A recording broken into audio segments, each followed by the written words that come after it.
كل سنة وانتم طيبين. النهاردة 4 رمضان. معرفش ازاي الأيام بتجري بسرعة. يعني كمان كام يوم ممكن يكون العيد. فيعني إن شاء الله الفترة اللي جاية هتلاقوا في استمرار في الفيديوهات. النهاردة أجازة من الشغل، عشان كده قلت إن أنا أرغي معاكم شوية. فخليني أحكي لكم يعني اللي حصل. الفيديو النهاردة عايز أتكلم عن موضوع مهم قوي بالنسبة لي. كنت بتكلم مع شخص ما كده في موضوع الجواز، وقال لي إن هو أهم حاجة بالنسبة له إن هو يتجوز واحدة محترمة، ولا فارق له هي تكون فاهماه ولا هو يكون فاهمها ولا أي حاجة. الإضاءة بتلعب ليه؟ الإضاءة بتلعب ليه؟ سوري يعني لو الفيديو مش ألذ حاجة يعني. فالمهم، قعد بقى يقول لي ان هو اهم حاجه يتجوز واحده مش محترمه. طب خليني اقول لك على حاجه، يعني انا حاولت ان انا افهمه بس هو ما اقتنعش. فانا قلت اقول رايي في فيديو ماليش دعوه بيه. خليني مثلا اقول لك ان انت كرب الاسره، عمدان البيت، لو انت عندك عيب في شخصيتك عمرك ما هتعرف تبني بيت سوي. يعني ايه؟ يعني انا اخترت واحدة ما فيهاش ولا غلطة، ولكن انا شخص كل تعاملاتي مع ناس مش كويسة. فلما اجي اتعامل مع واحدة كويسة هظلمها، لان انا لان انا كل الناس اللي انا اتعاملت معاهم مش كويسين، فانا هشوفها بنفس النظرة اللي بشوف فيها الناس اللي مش كويسة. يعني انا لابس نظارة مش كويسة او عيني فيها حاجة مش كويسة، فانا هشوفها بتعامل مع حرامية، فانا لما هتعامل مع حد محترم هشك فيه. ما هو ممكن يكون عاوز يسرقني، ما هو ممكن يكون عاوز كذا، ما هو ممكن يكون عاوز كذا. فاهمني؟ فانت ما ينفعش تتجوز واحدة محترمة، لانك اول حاجة هتظلمها لو انت شخصيتك منيلة في 60 نيلة. تمام. تاني حاجة، آه مش هينفع. يعني المفروض ان يكون في نسبة وتناسب، انتوا الاتنين على نفس الخط على نفس الحاجة. آه، لكن انت خدت واحده ما فيهاش ولا غلطه. يا عم خلينا نعكس بقى. انت يا سيدي اتجوزت واحده مخها مسوحها، فلما تيجي مثلا هي تعبتك في حياتك. انا مقتنع يعني ان في ناس ممكن يكونوا ظلموا. تمام. بس الفكره كلها بتبقى ان ممكن يكون ابتلاءك في الحاجه دي. فاهم؟ يعني انت ممكن تكون ابتليت ربنا ابتلاك يعني بشخص. تمام، عادي يعني ان شاء الله. في الاخره ربنا هيعوضك بابتلائك ده وعلى صبرك وكل الكلام ده. ولكن انت كشخص عايز تبني بيت صالح كويس سوي، اهم حاجه تبدا بنفسك. اشوف عيوبي، اشوف انا مثلا ايه الوحش فيا واصلحه. ما بقاش انا خارب الدنيا واروح اتجوز واحده ما فيهاش غلطه. ومفيش حد ما فيهوش غلطه. تمام، بس في ناس غلطاتهم قليله، في ناس اسويه.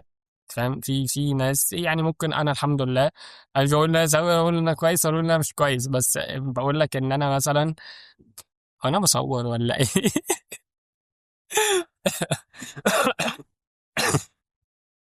يا نهار اسود، ايه البتاع ده ازاي ظهر في الكاميرا؟ كات يا ابني.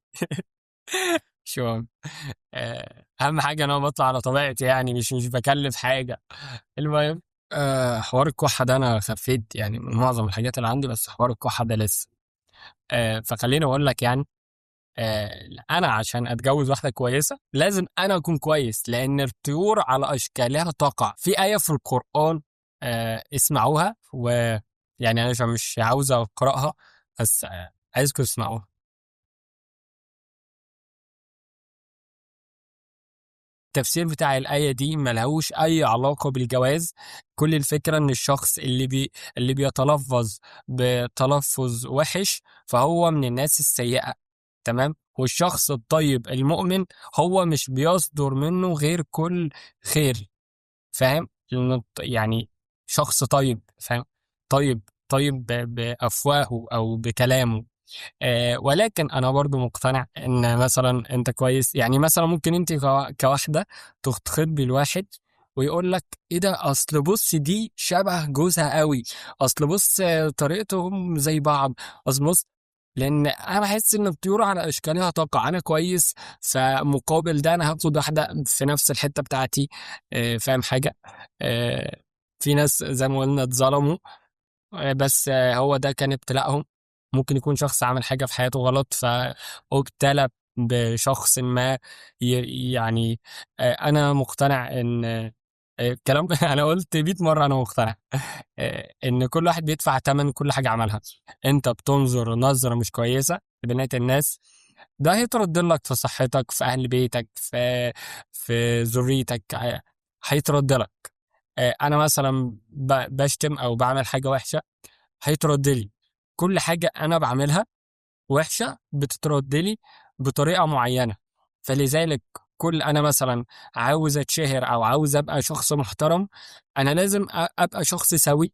انا لازم ابقى شخص محترم عشان يا رب انا يعني بجاهد نفسي بقدر الامكان عشان اوصل للحته الكويسه اللي انا عاوزها.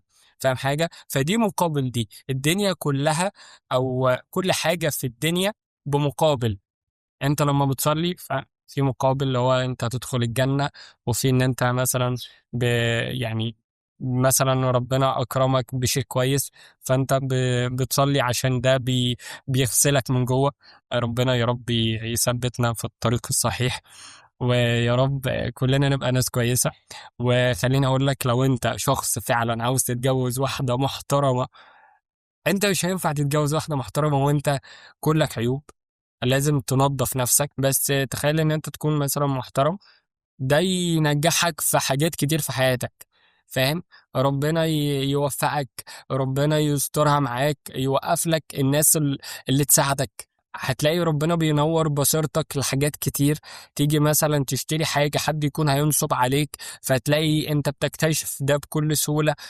تلاقي حاجات بتحصل لك، بتبقى مدرك حاجات كتير قوي. ربنا ينور بصيرتنا كلنا، ويا رب تكونوا بألف خير، ويا رب ندخل الجنة وربنا يتقبل صيامنا. وأنا مش شخص كامل بقى ومش مثالي عشان ما أحبش حد ياخدني قدوة بقى والكلام ده. مفيش حد بيتفرج أصلا غير تلاتة أربعة بس، أقسم بالله فوق راسي. وخليك عارف إن أنت هتدفع تمن كل حاجة أنت بتعملها. خليك عارف إن كل حاجة في الدنيا دي ما هي إلا نزوة أو حاجة مؤقتة. فاهم؟ مفيش حاجة مؤقتة ليها طعم. يعني ايه؟ يعني انا لسه كنت هقفل والله، بس جه في دماغي ان انا اقول حاجه زي كده. يعني ايه؟ يعني مثلا انا مثلا هبص لواحده مش كويسه، هي نظره ما كملتش ثانيه، بس تخيل ان النظره دي تكون هي السبب تدمير حياتك. فاهم حاجه؟ لان انت ما تعرفش العقاب ايه. انا ما اعرفش العقاب الحاجه اللي انا بعملها ايه. يعني انا عملت ذنب، انا ما اعرفش عقاب الذنب ده ايه. فاهم حاجه؟ انت ما تعرفش هيترد لك الذنب ده باي طريقه من الطرق. فلازم انت تكون منظف نفسك عشان تعرف توصل للي انت عاوزه. انا يا رب عاوز او احقق حلمي، فمقابل ده انا هجاهد نفسي. انا هبقى شخص كويس لاجل نفسي، لاجل الشيء اللي انا عاوز اوصل له. وان انا هسعى ان ربنا يحطني في الطريق الصحيح عشان ينور بصيرتي. وان انا مثلا لو هعمل حاجة غلط، فربنا ينور بصيرتي فما اعملهاش. فاهم؟ لان انت بتكافئ على جهدك.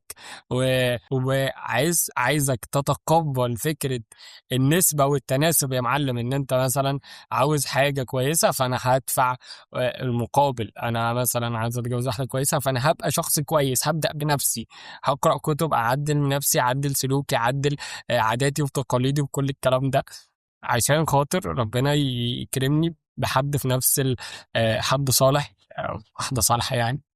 بس فربنا يستر عليكم، ويا رب تحققوا كل أحلامكم وكل اللي نفسكم فيه تعملوه. بس أنا مؤمن محمد. لو عاوز تسأل في أي حاجة، عاوز نتكلم في أي حاجة، اكتب لي في الكومنتات. ثانية واحدة، كان في حد بينادي. والله نسيت. ماشي. عاوزك تنظف نفسك الإنسان كل ما بيبقى نضيف، أقسم بالله أقسم بالله لو أنت شاب في بداية حياتك هتعيش أحلى أيام حياتك وأنت غاضب بصرك، وأنت ما بت... إيه ده، وبص دي وبص ده. أنا عيني دي مش شايفة. شفت اللجام بتاعت الحصان اللي هي بتبقى كده دي؟ أنا عيني دي مش شايفة غير طريقي ومستقبلي بس. أنا مش فارق دي بقى، دي كويسة دي وحشة، في الأول وفي الآخر واحدة عادي، ما فيهاش 3 دراعات يعني. فاهم؟ آه، فعاوزك تنظف نفسك، مش عاوز الشيطان ياخدك بقى في حته بقى وبص كذا واعمل كده. هبقى اتكلم في الموضوع ده لو حابين. بس آه، يشهد الله عليا ان انا مش بقول كلام بقى مثالي بقى وان انا مش شخص كويس ولا. ومفيش حد بيسمعني، انا عندي قناه تانية فيها ملايين، فيها ناس كتير مفيش ملايين يعني، بقول له فات. ف لو انا عاوز اتماثل بقى وامثل ان انا شخص كويس، هنزل لهم الفيديوهات هناك بقى وبص انا حد كويس ازاي. لا، انا بعمل ده لاجل نفسي، وبناقش المواضيع اللي انا مش بعرف اناقشها في الناس مع الناس اللي في حياتي، وبقول كل الكلام اللي انا عاوز اقوله لنفسي، لان في المستقبل لا يعني ممكن ابني يقتدي بالكلام اللي انا بقوله. وانا اتمنى يعني ان شخصيته تبقى زيي، بس انا شخص متمرد، ما اعرفش يبقى حد فوقي. فاهم؟ فلو ابني طلع كده دي هتبقى مصيبة كبيرة. فاهم؟ كل سنة وانتم طيبين. بس أنا ما اظنش ان انا عاوز اقول حاجة تاني. يا رب اكون قلت كل حاجة وبس. اشوفكم على خير، يا رب ندخل الجنة. يا رب صيامنا يتقبل ودعائنا وكل حاجة. ويا رب انا بحبكم، واتمنى ان انتوا كل الناس يبقوا كويسين، كل الناس يبقوا عايشين حياة كويسة. الحمد لله يعني ان الواحد مش بيغل او بيحقد على حد. ربنا يستر عليكم وبس. لو عايز اي حاجة اكتب في الكومنتات، قول اللي انت عايزه براحتك، كده كده القناة مش مشهورة، مفيش حد يعرفني. فاهم؟ فلو انت كتبت اي حاجة فالكلام ده كأننا في شات مع بعض. بس سنة طيبين. السلام عليكم. هشوفكم الايام اللي جاية كتير ان شاء الله. وقولوا لي ايه رأيكم في الدقن والشنب، عشان بفكر اشيلهم. بس هما مش باينين اصلا، بس ماشي. كل سنة وانتم طيبين. السلام عليكم.